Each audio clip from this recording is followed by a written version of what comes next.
Hi, I'm Lauren Ragsdale with Coastal Edge Group and Keller Williams, and today I want to talk to you about the shifting real estate market, the market shifting and changing the way that it is and what that means for you, what you should know about it. So if you have heard or seen anything, you might be feeling a little nervous. You might have heard we're headed for a recession, the market's going to crash, housing market's going to crash, this is just like '08, inflation's high, things along those lines.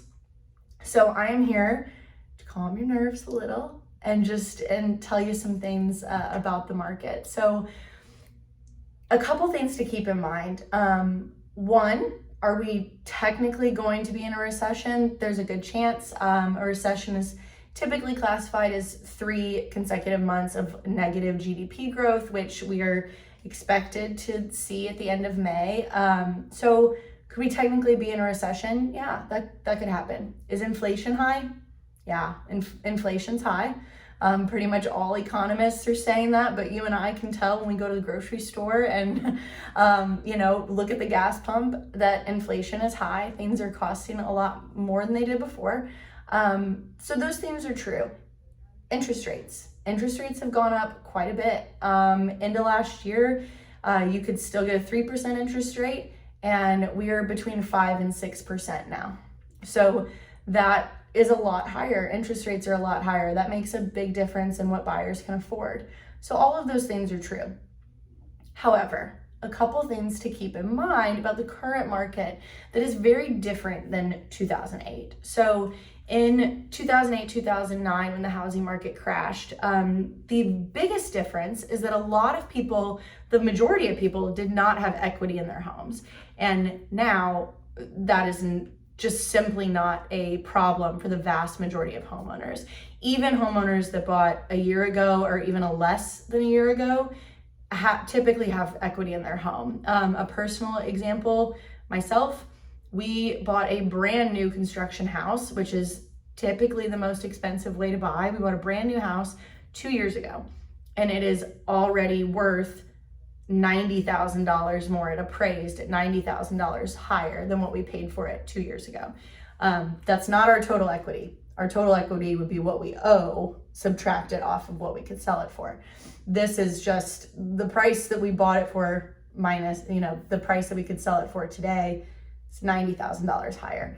A lot of people, the vast majority of people, are in a similar situation as us, all around the country. So home values have increased so much. That has been a big contributor. The other contributing factor is there's a lot more regulation in lending than there used to be. So you used to be able to go in and get a mortgage in a very similar way that you could get a car. You didn't have to prove your income. They didn't pay as much attention to your debt to income ratio, meaning, what your bills are for liabilities and debts versus what your income is, what that mortgage is going to put you at. And they did a lot of predatory lending. There were a lot of different loan programs where, a lot more adjustable rate mortgages where your rate wasn't fixed. So when the interest rates went up, so did your mortgage payment. Today, the overwhelming majority of mortgages are fixed rates. So if you have a low rate, you're stuck with it. You get to keep it. Your payment stays the same. So your mortgage payment is protected against that inflation. It's not going up. Our payment is staying the same. And where rent is continuing to go up. So you don't have to, that's not as much of a worry. People having a lack of equity is not as much of a worry. And people, as a general rule, did not take out more than they could afford. The lender is now required post 2008, 2009, definitely after 2011 is when they put a lot of these regulations in place. But the lender's required to basically prove to their underwriting department and to the government that you can afford the mortgage that you're getting. That's why they make you give them so much documentation. So those are 3 things that are very different about the market. Now, if, we see, the job market right now, there are a lot of job opportunities out there. I think employees have more leverage to get paid more than they ever have in the past, at least in my memory.